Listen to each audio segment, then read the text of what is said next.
job's a joke you broke. Your love life's the old way. It's like you're always stuck in second gear.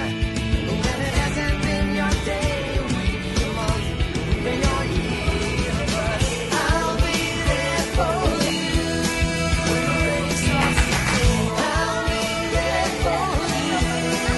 So there for you too.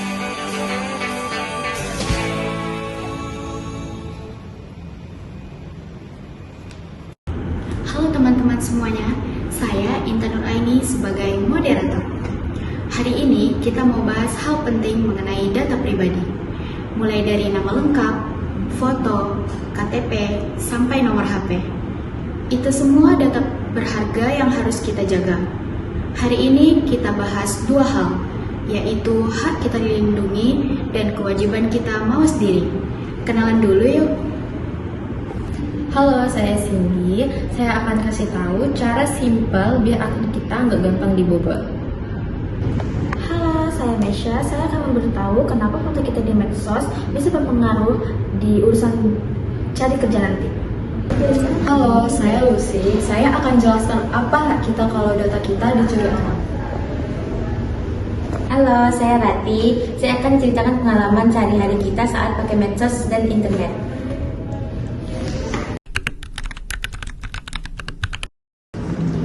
Oke, di sini saya sedang bersama Lucy, Rati, dan juga Cindy. Oke, Lucy, apa sih yang termasuk data pribadi yang wajib dilindungi? Dan kalau ada aplikasi atau perusahaan ambil data kita, apa hak paling dasar kita? Data pribadi itu simpelnya semua info yang bisa mengidentifikasi kita, hak kita itu kuat. Misalnya, hak untuk tahu. Kita berhak tahu data kita dipakai untuk apa. Hak hapus, kalau kita sudah nggak mau pakai aplikasi itu lagi, kita bisa minta data kita hapus. Kalau perusahaan nggak jujur, mereka bisa kena denda. Ini diatur negara, jadi jangan takut. Kalau menurut Rati, dari pengalaman Rati, apakah perusahaan sering mempersulit kita saat mau pakai hak hapus itu?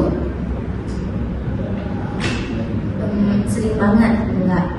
Tombolnya disembunyikan, kadang kita uninstall aplikasi, tapi datanya masih ada di sana. Kita merasa hak itu ada di kertas, tapi susah di lapangan. Kita jadi malas ngurus. Ini yang harus kita ubah. Jangan malas menuntut hak kita. Oke, selanjutnya Cindy, dari sisi teknis, kenapa perusahaan susah menghapus data kita? Kadang karena sistemnya belum siap, tapi intinya mereka mau simpan data itu selama mungkin karena data itu uang mereka.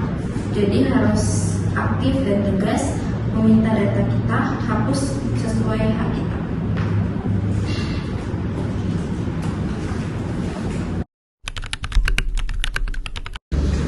Oke, sekarang kita ke kewajiban mawas diri. Cindy, kasih tips dong cara terbaik yang paling gampang tapi paling efektif buat kita mahasiswa seperti ini. Oke, baik. Jadi yang pertama itu kita membuat password unik. Nah, itu minimal 8 karakter, juga campur huruf besar, huruf kecil, dan juga angka dan simbol. Terus juga berpassword berbeda untuk setiap akun, jadi nggak hanya satu doang gitu ya. Terus juga yang kedua, 2FA, verifikasi 2 langkah.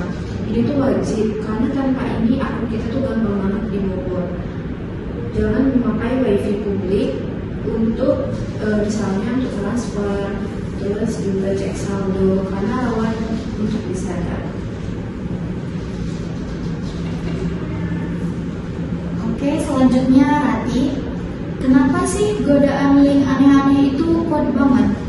Dan apa bahaya dari oversharing? Karena godaan kita penasaran dan pengen yang gratis. Soal phishing, penipu itu pintar. Mereka pakai nama bank atau nama teman kita.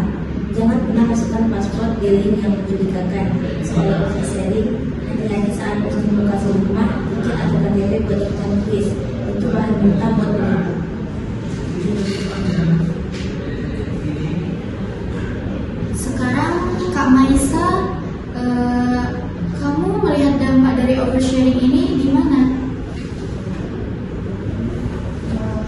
media sosial itu bisa tahu jadwal kuliah kita, kapan kita di rumah, sampai nama email kita, mulai dari postingan kita.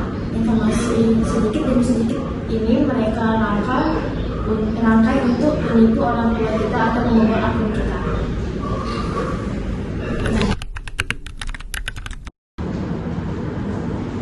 Oke, selanjutnya Kak Maisa, mari kita bicara mengenai studi kasus.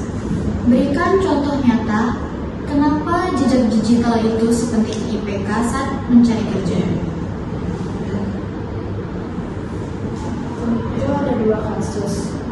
Panitia beasiswa akan cek media sosial kita kalau kita sering postingan negatif, berkelahi online atau menyebarkan hoax.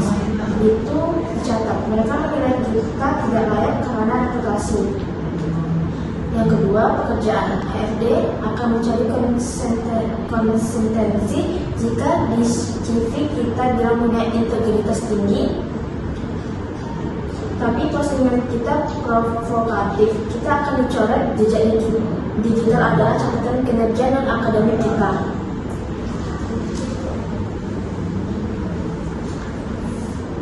Lucy, apakah postingan kita di grup chat WA pribadi bisa juga dibobol dan dipakai untuk menghakimi kita? Itu area yang lebih privat. Tapi ingat, meskipun privat, kebocoran data di grup bisa terjadi. Misalnya, HP diretas atau salah satu anggota grup membocorkan. Sekali lagi, kita harus sadar, semua yang kita ketik berpotensi dilihat orang lain.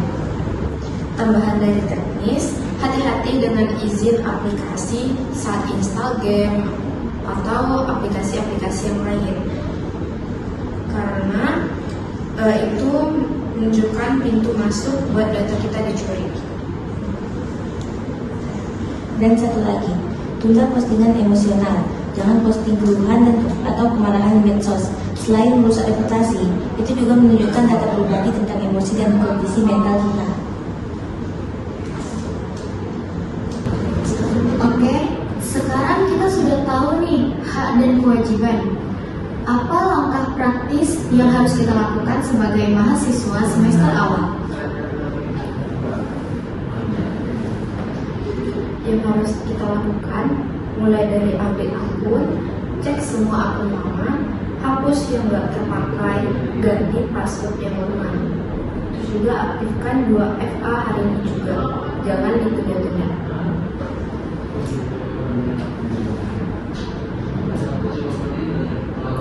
Kita harus berani komplain ke kampus atau ke platform yang kalau merasa data kita tidak aman.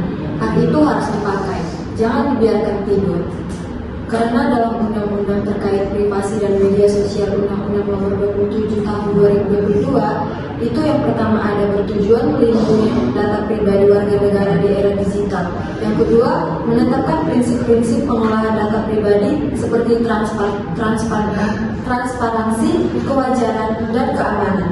Yang ketiga, memberikan hak kepada individu untuk mengetahui, memperbaiki, menolak, dan menghapus data pribadi mereka. Dan di Undang-Undang Nomor 19 Tahun 2016, itu yang pertama ada mengatur etika bermedia sosial, termasuk larangan menyebarkan informasi tidak benar atau hoax dan ujaran kebencian. Yang kedua ada melarang penyebaran informasi yang dapat mencemarkan nama baik orang lain. Anggap saja media sosial adalah portofolio kerja. Kalau mau dapat kerjaan bagus, juga portofolio itu tetap bersih dan positif.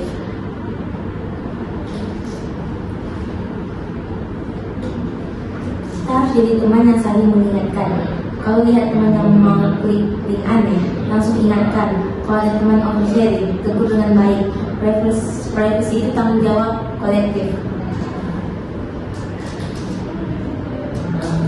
Jadi, kesadaran itu harus dimulai dari diri sendiri dan kita harus saling support ya. Nah, sekarang waktu kita sudah selesai nih. Kita rangkum ya. Hak kita dijamin, tapi kewajiban kita mau sendiri itu harus jalan seimbang.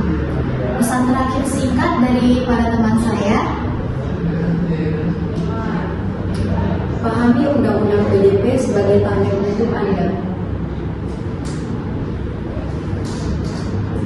Segera aktifkan 2 verifikasi langkah di semua akun. Berhenti berbagi info pribadi dan jangan gampang percaya.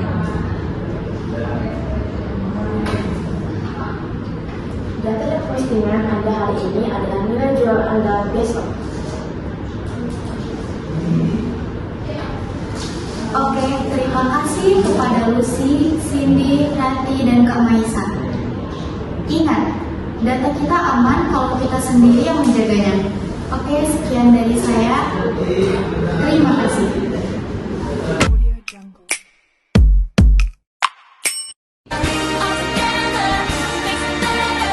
Memories that last forever. I want the rest of my life to feel just like that.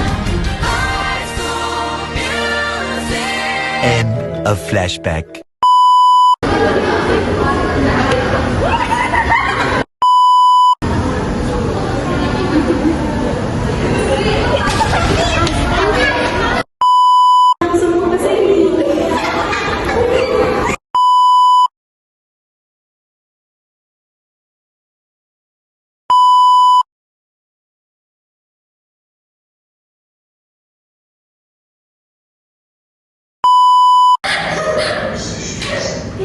Udah nggak apa-apa.